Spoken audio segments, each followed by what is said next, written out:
Hey everyone, welcome in. It is a Thursday. I'm recording this on Thursday. You might be watching or listening to it on Friday, but it is an end of the week edition of the Utopia Football Podcast. Great to be with you. I am Sean Pendergast, one half of Payne and Pendergast on Sports Radio 610, 6 a.m. to 10 a.m. weekdays. You can get it on the Odyssey app, on the radio, YouTube, Twitch. You can stand out in our lobby and hear us yelling sometimes. Actually, you can't do that. They won't let you up to our lobby. But I appreciate you guys tuning into the podcast. Appreciate you tuning into the radio show as well, which you can also get on podcast via the Odyssey app and wherever it is you get your podcasts. Big one this Sunday, man. We are here in week 2 of the NFL season, and we got the Bears coming to town for the first Sunday night football game at NRG Stadium since week 13 of the 2019 season. That night, on that fateful evening back in 2019, it was a quarterback by the name of Deshaun Watson and a wide receiver by the name of DeAndre Hopkins that led the Texans to a 28-22 scintillating victory over the New England Patriots, a team that had the Texans' number, a team that they'd been unable to beat for so many years, and they finally beat them. And they were behind Deshaun Watson and DeAndre Hopkins. I don't know whatever happened to those two guys, but they on that night they were outstanding. And you might think, well, that's interesting. They broke through in week 13 of a 2019 season, and they finally beat the Patriots. That was probably the catalyst for some amazing things moving forward with that football team. That's probably just the elixir, just the springboard that they needed to catapult into the lofty atmosphere of the big cheeses of the NFL. And I would tell you that if you don't recall what happened, that the very next week, the Texans found themselves trailing at home to a Denver Bronco team led by not John Elway, Drew Lock, 35-3. Might have been 38-3, actually. I don't remember. They were trailing by quite a bit. It was enough for Bill O'Brien to yell as he was walking down the tunnel at halftime, trying to, I'm sure, find the exact words to share with his team, to try to inspire them to come back in this game and show some of the chutzpah that they had shown the week before against the New England Patriots, a much better team, the defending Super Bowl champions that year, than the Denver Broncos, who were at the time waylaying the Texans. And O'Brien, as he strolled down the hallway and he's looking for the words to share, he looked up into the crowd, saw a fan, and said the most eloquent of words, "You suck too, motherfucker. You suck too." Quite a moment in Texans history. O'Brien had to come and apologize at his press conference on Monday. DeAndre Hopkins, again, I don't know whatever happened to that kid, but he had to calm him down. So that's what happened the next week.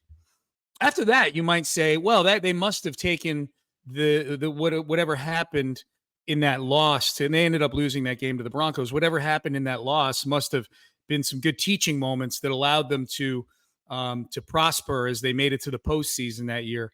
And for a week it did. They beat the Buffalo Bills basically on a bunch of circus plays by Deshaun Watson. But then the following week, they got a 24-0 lead against the Chiefs and proceeded to trail by halftime of that game, 28-24. So anyways, I don't know why I'm reliving all these things other than to say if it feels like that was a long time ago, which to me, it feels like it was decades ago because of all the things the team has been through since then, things much worse than things I was just talking about. I mean, if we could have just prevented Jack Easterby from being here, I would have gone through many, many games trailing 38-3 for a period of time. But I lay all that out because it's been a long time since we've had this, and this is fun. And this team is not going to be trailing 38-3 to Drew Lock, or have a coach who's dog cussing fans walking down the tunnel, or a quarterback who just a year after all these accomplishments that I'm talking about would be getting sued by 20 some odd women, and add one more woman to that in the last week. So that's why I do that, to illustrate that we live in good times now, that those times are 5 years ago and they're way in the rearview mirror. The football gods would never smite us again, would they? Would they? So let's get right to it. A reminder to subscribe, rate, and review the podcast if you could. If you haven't subscribed already, hit that subscribe button and you will automatically get the podcast. We are into the season now, so now's a good time to get it. 3 episodes a week if you're new to the podcast. The next one will be right after the Bears game. Well, maybe not right after the post game. Post game is going to end at 1:30 in the morning, so I'll probably do it after my show the next morning when I get done at 8 a.m. On Payne and Pendergast on Monday morning. Of course, on Mondays during the football season, Seth and I are only on from 6 a.m. to 8 a.m. John Harris, Mark Vandermeer have 8 to 10 a.m. for Texans radio. So that'll be the next episodes. But if you're new to the podcast, 3 episodes a week. Mailbag on Tuesday, preview on Thursday or Friday of the upcoming game, and then a recap of the game as close to after post game as I can get it done. So that's how we go. But hit subscribe. You don't have to worry about any of that stuff. It'll just pop up on your phone, and give us a rating and a review. That's always really cool. If you want to send an email for next week's mailbag, feel free to do so. houmailbag@gmail.com.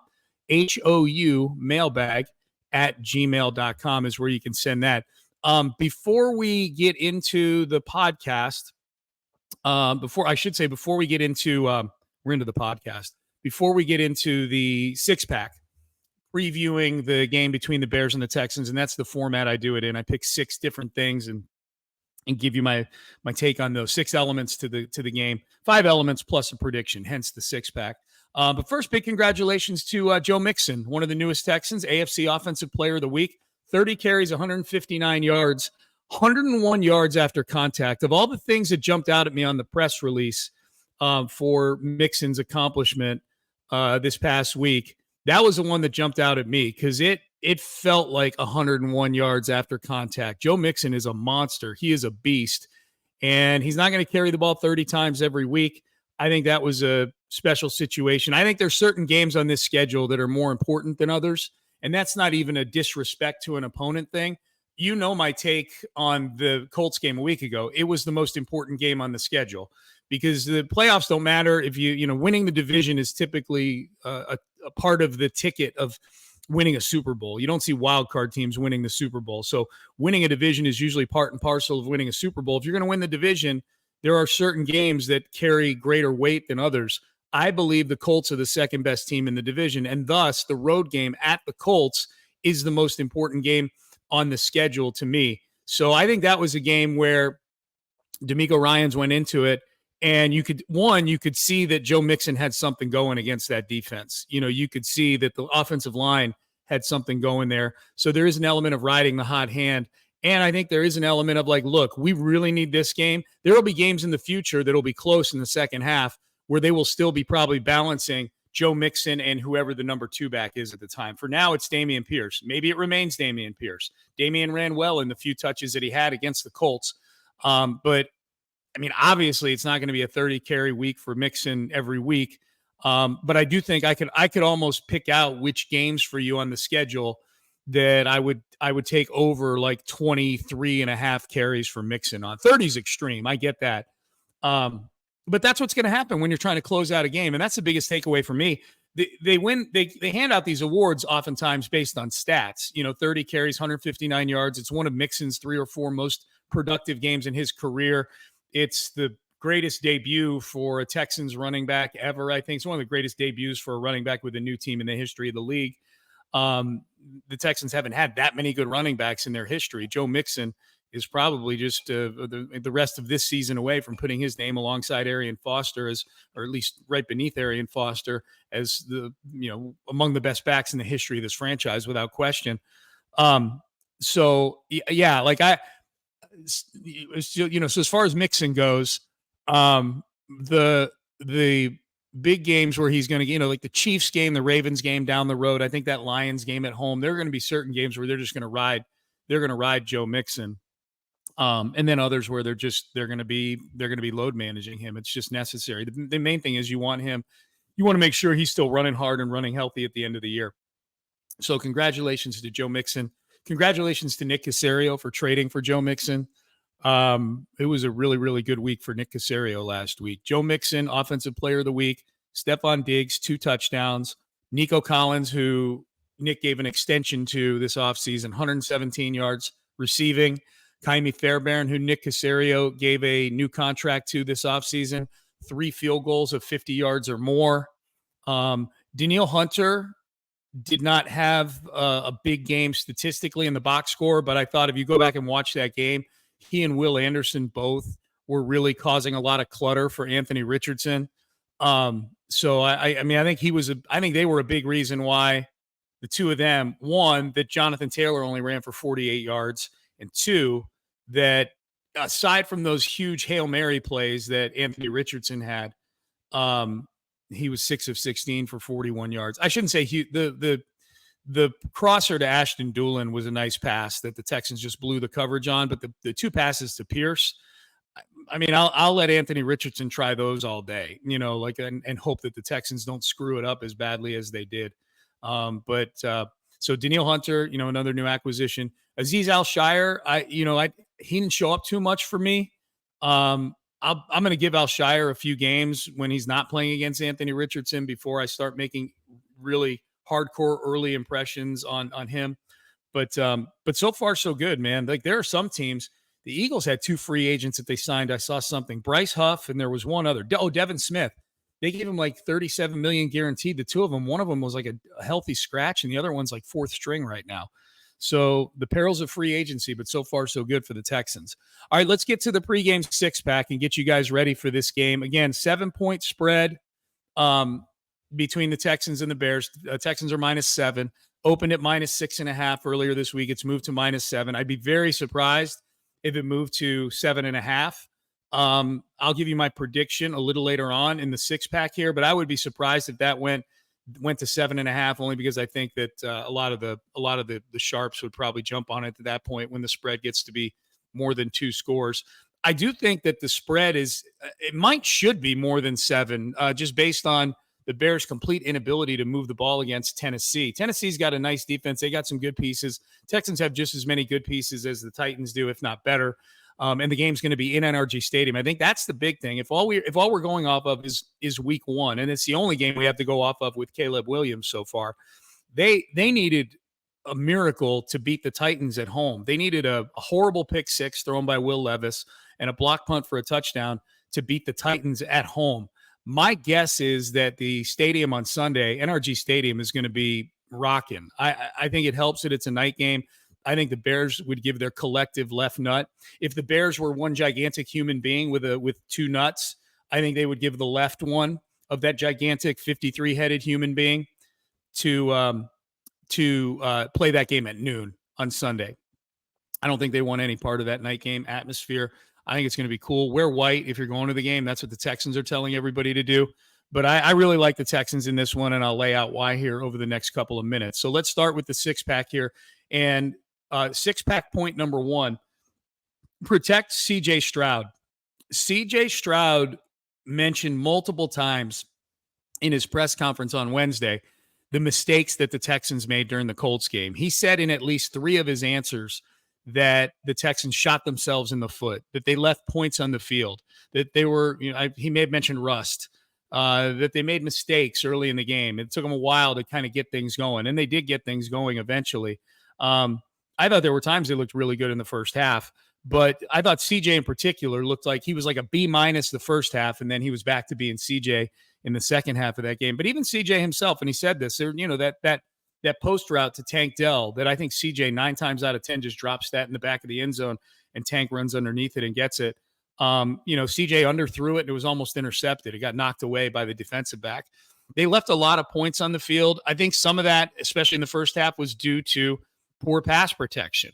CJ was sacked 3 times in the first half. There were times he had to operate out of a muddy pocket. There were times he was chased out of the pocket. So I think this, we know, when you protect CJ Stroud and give him time to throw, he's a machine. He's a robot. He's a cheat code.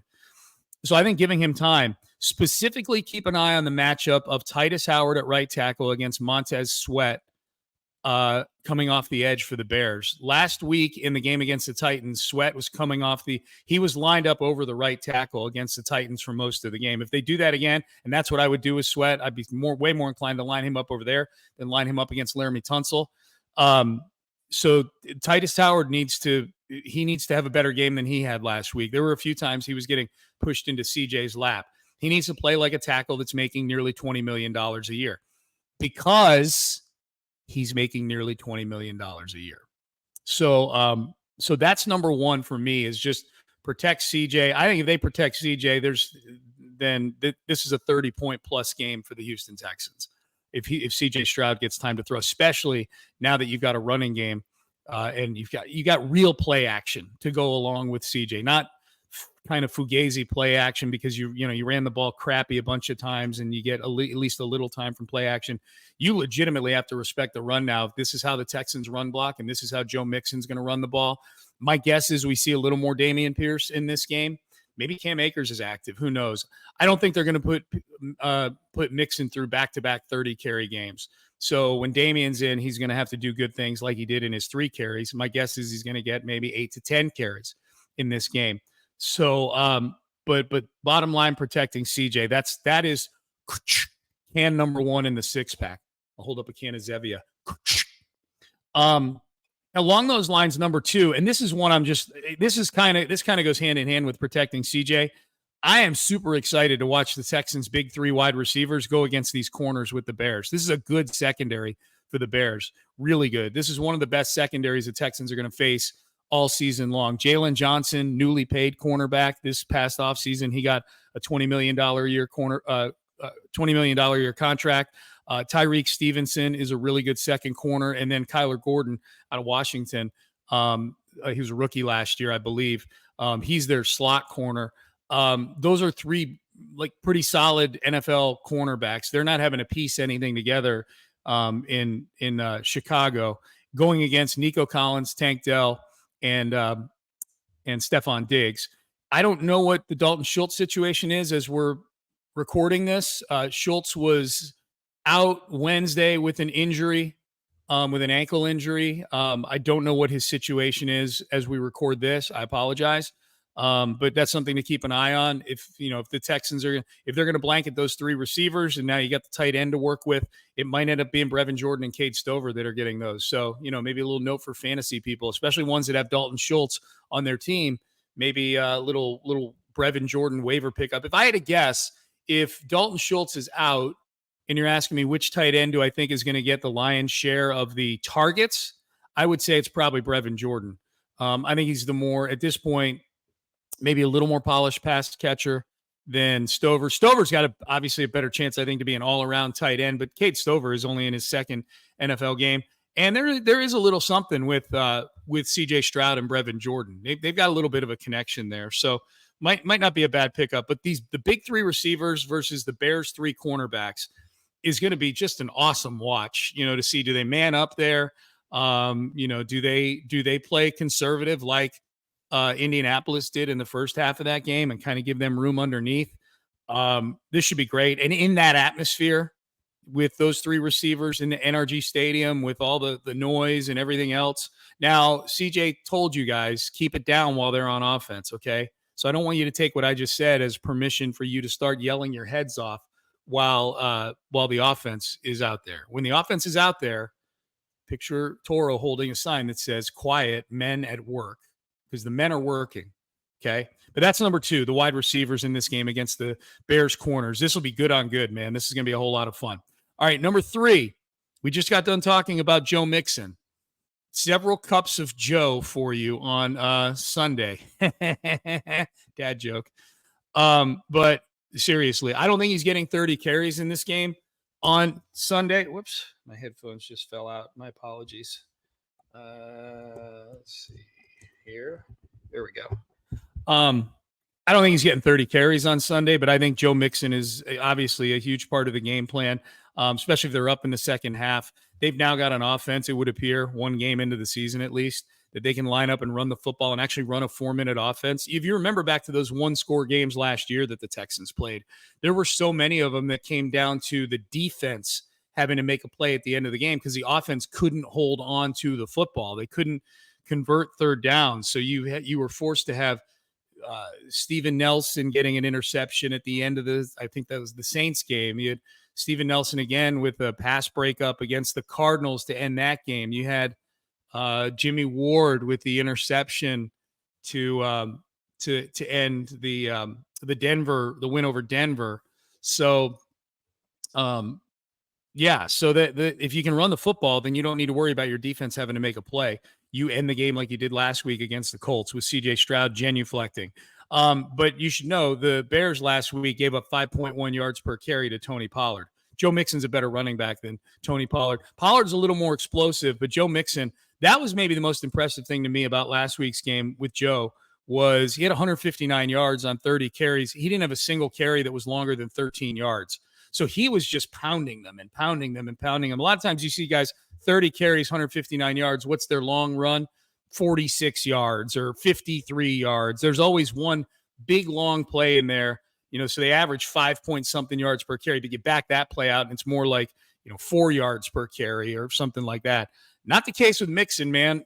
You can back out his probably 3 or 4 best runs and he probably still averaged damn near 5 yards a carry. Like he was that consistent throughout the game, just pounding that Colts defense into chopped meat. I think they can do that same thing against the Bears at NRG Stadium. So look for a lot of Joe Mixon again, and I would say probably a little more Dameon Pierce than we saw in the first matchup or in the first week in the matchup against the Colts. So that is number 3. Number 4 in the 6-pack, special teams. It's weird that we got to bring up special teams in the 6-pack because with the Texans, that's usually something you just sort of take for granted. Frank Ross is a special teams coordinator, and whether the team is good or the team is shitty, the special teams typically are very, very good. Not the case last week. By and large, pretty decent. There was nothing really glaring in the return game one way or the other. That jumped out at me between the Colts and the Texans. And Kaimi Fairbairn was outstanding. He kicked 3 field goals of 50 yards or longer, but you can't allow a block punt. The Texans allowed a block punt that essentially for a touchdown. It got down at the 5-yard line, and one play later, Jonathan Taylor is sashaying into the end zone. So the Texans gave up a block punt for a touchdown. The Bears blocked a punt for a touchdown in that Titans game. That's what allowed them to get back in that game and eventually win, was they had a block punt. Jonathan Owens scooped up a block punt for a touchdown in that game. The only path the Bears have to winning in this game, if there's a game script that ends in a Bears victory, it includes some sort of gaffe on special teams. Either a blocked field goal that they return for a touchdown or deep into Texans territory, or a block punt like last week, like they allowed against the Colts. I don't think the Bears win this game without some flukery. I could have said some other word right there, but I'm trying to be good about that. I don't know how many of you listen to this podcast with like kids in the car and stuff. So I still say some bad words, but your kids are going to learn them eventually anyways. So start them young. But anyways, back to special teams. To me, there is not a version of the Bears winning this game that doesn't include some sort of special teams gaffe by the Texans, something that hands the Bears points. That's what kept the Colts in the game last week, the block punt. But then I'll call them gaffes, like gigantic, a 60-yard touchdown where you've got actual pressure on the quarterback. You can't do that. You just can't do that. You can't give up 55-yard bombs or 57-yard bombs on 3rd and 15. You can't do that. So the Colts hung into that game because, in my mind, a little bit of flukery. And I know I say fluky. Look, I know the Texans gave up those plays. I understand that. But those are plays that even bad teams make, and I don't think the Texans are a bad team. So hence, I think it's flukery. If you ask me if I think the Colts are going to get 350-plus yard plays when they play in Week 8 against the Texans, I'll bet no, because even with bad teams, that doesn't happen all that often. So special teams got to lock it down, man. You can't allow anything. You can't give away points. The Bears aren't a good football team, but they're not a horrific football team either.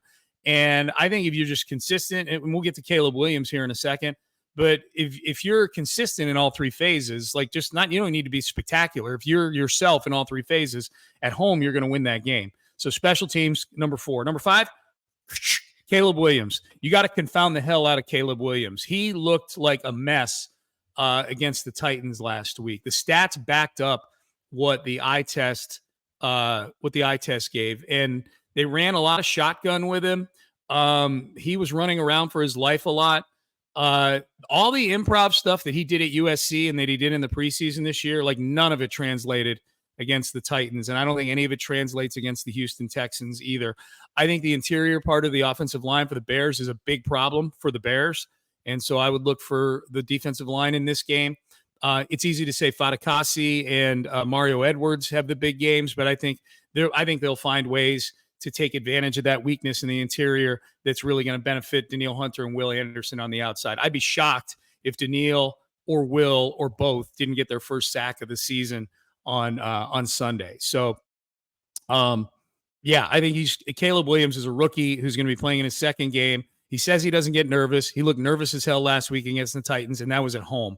This is going to be in a big-time atmosphere on a Sunday night football game going up against C.J. Stroud, where if you're asking me which quarterback is going to get swept up in the whole, I call it the WrestleMania picture, the poster, the main event poster on the marquee, where you got the two guys in the main event like staring at each other, like Andre the Giant here and Hulk Hogan here, and they're staring at each other. Well, that's C.J. Stroud and Caleb Williams. If you're going to ask me which of the two quarterbacks playing in this game is going to get swept up in that aspect of it, I would guess Caleb Williams would. So that's number 5. So we get to my number 6. That would be the prediction. Look at this. My tab just came off of this thing. My prediction is Texans 30, Bears 16 in this game. I think Texans win by a couple touchdowns. I don't think the spread gets to more than 7, just because I think there will be a constituency out there that will then back the Bears at 7.5 and hope that they stay within a score. But I think that 30-16 feels about right. I think the Texans, I think that there's a better chance that what we saw, the negatives we saw in the Colts game, are things they improve upon in week 2 than those things becoming a trend. I don't see them giving up gigantic monster plays against the Bears. I see the pass protection improving the way that it did throughout the game in week 1. I see that. And I don't think CJ is going to have one mediocre half and one good half like he did last week. I think he's going to have 2 good halves, even against a really solid defense like the Bears. So 30-16 is my prediction. Final score, book it. Ka-ching. All right. I don't know why I'm making so many sound effects. Just humor me. All right. Hey, a quick reminder, subscribe to the podcast, rate, review. We appreciate that so much that you guys are along for the ride with us here on the Utopia Football Podcast throughout the season. And another reminder, houmailbag@gmail.com. Appreciate all you loyal emailers. We get a few new ones every week too, and that's really, really cool as well. So keep sending them in. If I don't get to them, I try to get to as many as I can that don't make it on the podcast. And if I can reply, I do. I'm super busy, as you can probably tell, with the radio show and pre and post for the Texans and everything, but I do my best. All right. So with that, we are done. Big thanks to Anthony Irwin, my producer, for getting the podcast out to all of you. I'll see y'all on early Monday morning with the next edition of the podcast, following what we all hope is a Texans victory. So until then, have a great weekend. Enjoy the game. Go Texans. We'll see you guys next time. Thanks for listening to the Utopia Football Podcast.